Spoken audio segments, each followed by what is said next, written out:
तो प्लीज़ आज का ये वीडियो ध्यान दे करके सुनिएगा, क्योंकि ये आने वाले एग्जाम्स के लिए बहुत ही हेल्पफुल होगा आपके लिए। ओके, तो अगर आपको याद होगा तो मैंने आपको अपनी पिछली वीडियो में बताया था कि कंपनी अधिनियम की जो धारा है उसमें 3 पॉइंट्स हैं। पॉइंट नंबर ए क्या है? सबसे पहले मैं आपको वो एक बार याद दिला देता हूं, आप लोग प्लीज एक बार फ्लैशबैक में जाके याद करिए। कंपनी अधिनियम 2013 की धारा 2 की उपधारा 69 के अनुसार प्रवर्तक वे व्यक्ति होते हैं जो या जिसका नाम कंपनी विवरण पत्रिका में, ध्यान दीजिएगा, कंपनी विवरण पत्रिका में प्रवर्तक के रूप में दर्शाया गया हो।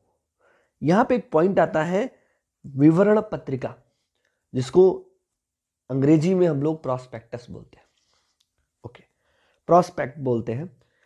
अब जिसका नाम कंपनी विवरण पत्रिका मींस प्रॉस्पेक्ट में प्रवर्तक के रूप में दर्शाया गया हो वो प्रवर्तक होता है। अब जो पहला पॉइंट था ए, उसमें किसकी चर्चा की गई? विवरण पत्रिका या प्रॉस्पेक्ट की चर्चा की गई। तो अगर आपको इस पॉइंट को याद करना है तो आपको क्या याद रखना पड़ेगा? विवरण पत्रिका। ओके, तो इस हिसाब से हमारी जो परिभाषा है, हमारा जो ट्रिक है, उसमें हम लोगों ने पहला जो पॉइंट रखा है वो क्या रखा है? प्रॉस्पेक्ट, विवरण पत्रिका। इट मींस कि जो पहला क्लॉज है ए, उसमें विवरण पत्रिका के बारे में बताया गया है, that's called P. And next is जिसका कंपनी के कारोबार पर प्रत्यक्ष या परोक्ष नियंत्रण है। यहां पे क्या पॉइंट हो रहा है?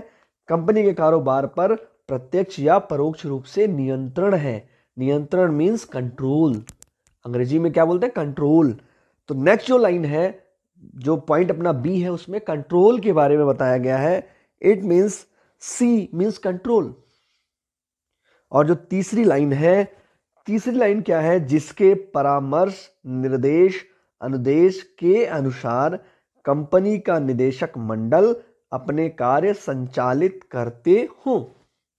यहां पे क्या है? कंपनी का परामर्श। परामर्श मीन्स एडवाइस। इसमें क्या दिखाया गया है कि जिसके एडवाइस पर निदेशक मंडल जो है, बोर्ड ऑफ डायरेक्टर्स जो है, वो काम करते हो। इसका मतलब जो तीसरा पॉइंट होगा वो क्या होगा? Advice.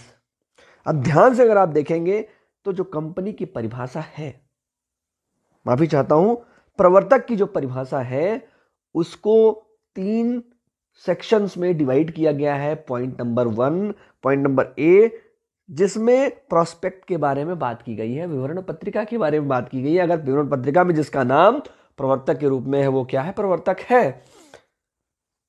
Point number B is जिसका कंपनी पे प्रत्यक्ष या परोक्ष रूप से क्या हो?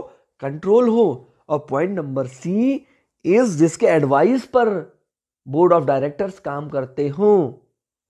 इसलिए मैंने आपको ये जो पॉइंट्स बताए, आप ध्यान से देखेंगे, आपको याद करने की जरूरत बात इतनी है, आप याद करिए पीसीए। पीसीए अगर आपको याद हो गया तो पी मींस क्या होता है? प्रोस्पेक्ट। प्रोस्पेक्ट मींस विवरण पत्रिका। विवरण पत्रिका में जिसका नाम है वो क्या है? वो प्रवर्तक है। सी मींस क्या है? कंट्रोल्स। जिसका कंट्रोल प्रत्यक्ष या परोक्ष रूप से कंपनी पे है, जो होल्ड करता हो कंपनी पे, वो क्या हो जाएगा? प्रवर्तक हो जाएगा। एंड सी इज जिसके एडवाइस पर कंपनी के बोर्ड ऑफ डायरेक्टर्स, निदेशक मंडल जिसकी एडवाइस पे काम करता हो, जिसके परामर्श पर काम करता हो, वो क्या है? कंपनी का प्रवर्तक है। ओके, तो ये अगर आपको पॉइंट्स याद आ गए हो तो हम लोग फिर थोड़ा सा पी के बारे में भी समझने का प्रयास करते हैं। पी क्या है एंड इंडिविजुअली सी क्या है एंड इंडिविजुअली ए क्या है। ओके, नेक्स्ट पॉइंट में हम लोग चलते हैं। तो नेक्स्ट पॉइंट में हम लोग समझें कि पी क्या होता है। विवरण पत्रिका जो पॉइंट है, विवरण पत्रिका, उसको हम लोग कैसे समझेंगे। ओके, तो नेक्स्ट हम लोग थोड़ा सा आगे बढ़ते हैं। आगे बढ़ने के लिए हम लोग समझते हैं कि भाई क्या होता है पी। विवरण पत्रिका में प्रवर्तक की जगह जिसका नाम लिखा हो। ये जो पहला सेक्शन है उसमें 2 पॉइंट्स दिए गए हैं। सॉरी, मैं आपको बता नहीं पाया। तो पहले सेक्शन में 2 पॉइंट दिए गए हैं। पहला है भाई प्रवर्तक के रूप में विवरण पत्रिका में जिसका नाम हो। अब यहां प्रश्न उठता है विवरण पत्रिका होती क्या है, राइट ना? विवरण पत्रिका क्या होती है, मैं इसके बारे में आपको बता दूं। सपोज करो अगर आप एलएलबी के फर्स्ट ईयर में एडमिशन कराने के लिए किसी कॉलेज में जाते हो, तो आप जाते हो तो वहां पे एक एडमिशन फॉर्म होता है जिसको आपको खरीदना पड़ता है। चलो आपने 50 रुपए दे करके कोई एडमिशन फॉर्म खरीदा, तो एडमिशन फॉर्म के साथ वो जो कॉलेज है वो एक बुक भी आपको देता है, पतली सी बुक होती है। उस बुक में उस स्कूल के बारे में 1 बाय 1 सारी बातें लिखी हुई होती हैं। उस बुक को हम लोग क्या बोलते हैं? प्रॉस्पेक्ट बोलते हैं। वही बुक क्या है? प्रॉस्पेक्ट है। अब कंपनी में ये कैसे होता है? कंपनी के बारे में बताऊं, मैंने आपको बताया कि कंपनी का जब हम लोग जब कोई भी प्रवर्तक होता है, वो जब कंपनी को फॉर्म करना शुरू करता है, बनाना शुरू करता है, तो कंपनी कोई भी बनाने के लिए किसकी जरूरत होती है? पैसे की, पूंजी की। पूंजी इकट्ठा करने के लिए वो क्या करता है? कंपनी का प्रवर्तक चूंकि क्या करता है? प्रवर्तन करता है, प्रमोशन करता है। अब प्रमोशन करने के लिए कुछ चीजें चाहिए हो। प्रमोशन का मतलब भाई पैसा लाना है, इधर उधर से इन्वेस्टर्स को तलाशना है। तो पूंजी इकट्ठा करने के लिए वो क्या करता है? अपना एक विवरण पत्रिका बनाता है। विवरण पत्रिका में बनाता है, लिखता है कि मेरे आइडियाज क्या है, मैं कैसे काम करूंगा। और उस विवरण पत्रिका में सबसे ज्यादा जरूरी पॉइंट होता है कि भाई इस जो कंपनी है, इस कंपनी का प्रवर्तक कौन है, प्रवर्तक का नाम लिखना जरूरी होता है। तो विवरण पत्रिका में सबसे पहले लिखा जाता है कि हमारी इस कंपनी का प्रवर्तक है फलां आदमी। तो विवरण पत्रिका में जिसका नाम प्रवर्तक के आगे लिखा हुआ होगा वो क्या हो जाएगा? उस कंपनी का प्रवर्तक हो जाएगा। इसकी परिभाषा में एक छोटा सा पॉइंट और है जो कि छूट रहा था, तो मैं आपको बताऊं। प्रवर्तक विवरण पुस्तिका में जिसका नाम हो या कंपनी की वार्षिक विवरणिका में जिसका नाम चिन्हित हो। दो पॉइंट्स आते हैं, विवरण पुस्तिका में जिसका नाम हो और जो कंपनी की वार्षिक विवरणिका मतलब एनुअल रिटर्न, कंपनी का जब एनुअल रिटर्न दाखिल हो उस समय बताया जाए कि भैया हमारा प्रवर्तक कौन है। तो दो जगह होता है, इनका नाम लिखा होता है। तो आपने डॉक्यूमेंट में चेक कर लिया भैया कि भैया विवरण पत्रिका में इसका नाम लिखा हुआ है, नहीं मिली, चलो एनुअल रिटर्न देख लिया, उसमें जिसका नाम प्रवर्तक लिखा हुआ हो। तो ये दो लोग हो सकते हैं कंपनी के, होते हैं कंपनी के प्रवर्तक। ओके, नेक्स्ट पॉइंट में हम लोग चलते हैं। नेक्स्ट पॉइंट में देखते हैं क्या होता है। ओके, नेक्स्ट पॉइंट में प्रवर्तक और कौन हो सकता है? जिसका कंपनी के कारोबार पर प्रत्यक्ष या परोक्ष रूप से नियंत्रण हो। अब मैं यहां पे बात कर रहा हूं सी की, कंट्रोल्स की। आप पूछ सकते हैं कि सर किसी भी व्यक्ति का कंपनी के ऊपर कंट्रोल कैसे हो सकता है? कंट्रोल को ठीक से समझने के लिए हम लोग क्या कर सकते हैं? कंपनी अधिनियम की धारा 2 की उपधारा 27 को जाकर के पढ़ सकते हैं। कंपनी अधिनियम की धारा 2 की उपधारा 27 में कंपनी नियंत्रण के बारे में बाकायदे बताया गया है। आप प्लीज इस वीडियो को पॉज करके कंपनी अधिनियम की धारा 2 की उपधारा 27 में नियंत्रण को जाके पढ़िएगा तो समझ में आएगा आपको। वैसे मैं आपको बता दूं कि नियंत्रण होता क्या है। कंपनी की धारा 2 की उपधारा 27 के अनुसार अगर कोई बॉडी ऐसा है जो किसी कंपनी में मेजॉरिटी का मतलब हो गया मैक्सिमम, ज्यादा से ज्यादा निदेशक मंडल को अपॉइंट करने की क्षमता रखता है, तो यह माना जाएगा कि वो जो बॉडी है उसका नियंत्रण उस कंपनी पे माना जाएगा। मींस अगर कोई किसी भी कंपनी को नियंत्रित करता है, इसका मतलब यह है, हम लोग मान सकते हैं कि वो जो है जो majorities of board of director को अपॉइंट करने की पावर रखता है, तभी वो नियंत्रण कर सकता है। आप लोग ऐसे समझ लो कि जब कोई चुनाव होता है लोकसभा विधानसभा में, जब कोई चुनाव होता है किसी मुद्दे को लेकर के, कोई अधिनियम जब पारित किया जाता है तो क्या होता है, वहां पे मेजॉरिटी देखी जाती है कि भैया सबसे ज्यादा किसके पक्ष में वोट है। तो लोग वहां पे हाथ उठा करके या पोलिंग मशीन से पोल करके अपना वोट दिखाते हैं। जो सभापति महोदय होते हैं वो क्या करते हैं, उनके वोट्स को गिनते हैं और मेजॉरिटी ऑफ वोट्स जिसके पास होते हैं माना जाता है कि उसका नियंत्रण है और अधिनियम जो है उसी के पक्ष में पारित कर दिया जाता है। तो इट मींस कि जिसकी मेजॉरिटी है वो कंट्रोल कर रहा है। तो यहां कंट्रोल के बारे में जो हम लोग बता रहे हैं वो यही है कि भाई कंट्रोल वो करेगा जिसके पास मेजॉरिटी होगी। तो यहां पे कंट्रोल का मतलब कि भाई जो बोर्ड ऑफ डायरेक्टर है, जो निदेशक मंडल है, मेजॉरिटी में ज्यादा मात्रा में निदेशक मंडल का अपॉइंटमेंट करने का पावर जिसके पास है वो उस कंपनी को नियंत्रित करता है। ओके, तो जिसका भी कंपनी के ऊपर नियंत्रण होगा प्रत्यक्ष या परोक्ष रूप से, वो क्या हो जाएगा? वो हो जाएगा कंपनी का प्रवर्तक। एक प्रश्न यहां पे और हम लोग समझ सकते हैं, थोड़ा सा समझना इस चीज को बहुत जरूरी है क्योंकि ये बहुत ही इंपॉर्टेंट चीज है। कंपनी का प्रवर्तक बहुत ही इंपॉर्टेंट है। मान लिया जाए रिलायंस ग्रुप की स्थापना किसने की थी? वो आइडिया किसके दिमाग में आया था? वो आइडिया आया था धीरू भाई अंबानी के दिमाग में। कब आया था? जब वो कहीं बाहर विदेश में पेट्रोल पंप पे पेट्रोल भर रहे थे तो उनके दिमाग में आइडिया आया कि मुझे एक ऐसी कंपनी बनानी है जो पेट्रोलियम उत्पाद में वर्ल्ड की बेस्ट कंपनी हो। उनके दिमाग में आइडिया आया। अब आप कह सकते हो कि वो उस कंपनी के प्रवर्तक हैं।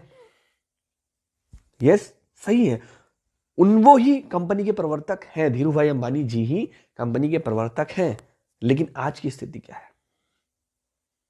आज की स्थिति यह है कि वो प्रवर्तक तो हैं लेकिन अब थे हो गए। क्यों हो गए?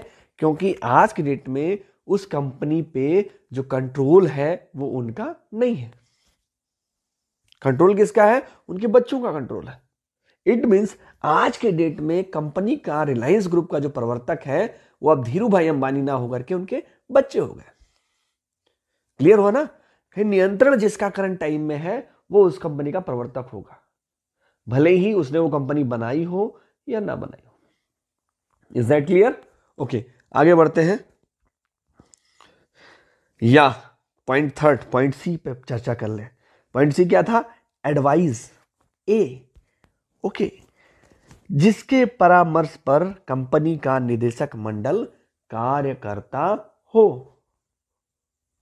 ध्यान देने वाली बात है, जो व्यक्ति परामर्श दे रहा हो और जिसके परामर्श से कंपनी का निदेशक मंडल कार्य कर रहा हो। अब यहां पे एक पॉइंट और आता है कि भाई निदेशक मंडल काम कर रहा है जिसके परामर्श पे, वो तो प्रवर्तक हो गया, बात समझ में आती है।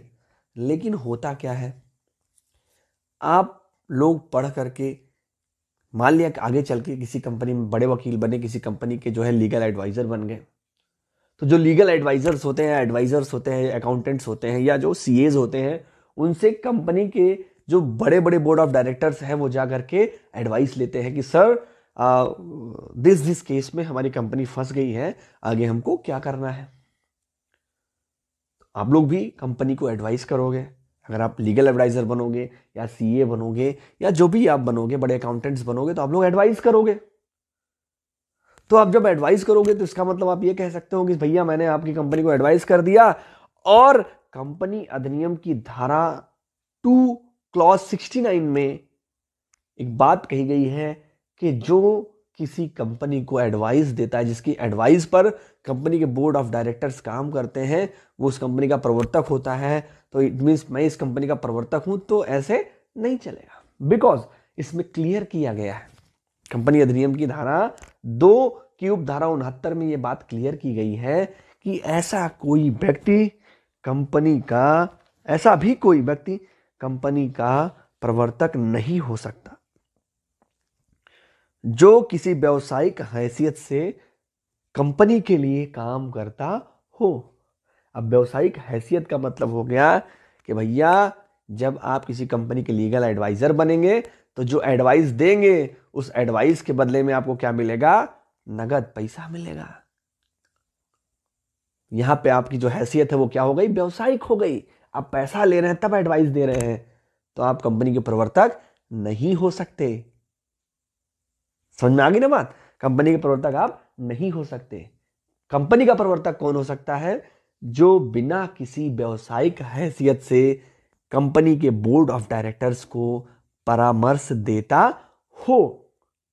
आई होप आपको एग्जाम्स में जो लिखना वो क्लियर समझ में आ गया होगा। आपको एग्जाम्स में क्या लिखना? अगर एग्जाम्स में आ गया कि भैया प्रवर्तक के बारे में समझाइए, प्रवर्तक की परिभाषा लिखिए, तो आपको प्यार से लिखना है भैया कंपनी अधिनियम 2013 की धारा 2 की उपधारा 69 में कंपनी के प्रवर्तक को परिभाषित किया गया है, जिसके अनुसार प्रवर्तक वह व्यक्ति हो सकता है।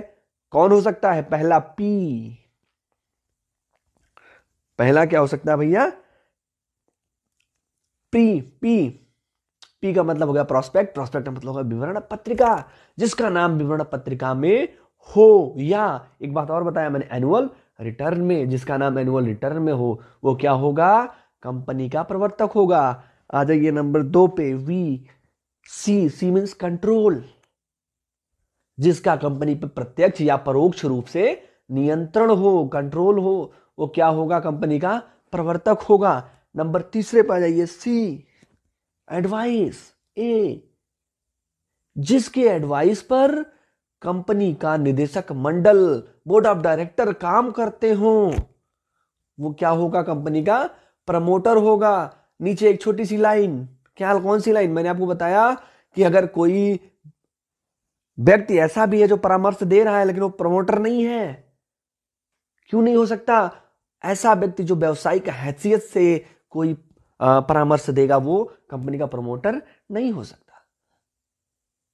तो आपको ये पॉइंट 3 याद लिख देने हैं। आपको याद क्या रखना है? आपको याद रखना है पी मींस प्रवर्तक, पी मींस प्रोस्पेक्ट, सी मींस कंट्रोल, और ए मींस एडवाइस।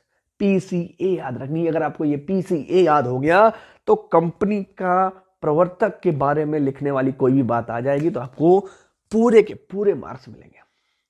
तो इसी के साथ मेरा आज का ये वीडियो खत्म हुआ। अगर ये वीडियो आपको पसंद आई हो तो प्लीज हमारे चैनल को लाइक करिए, शेयर करिए, सब्सक्राइब करिए और अपने दोस्त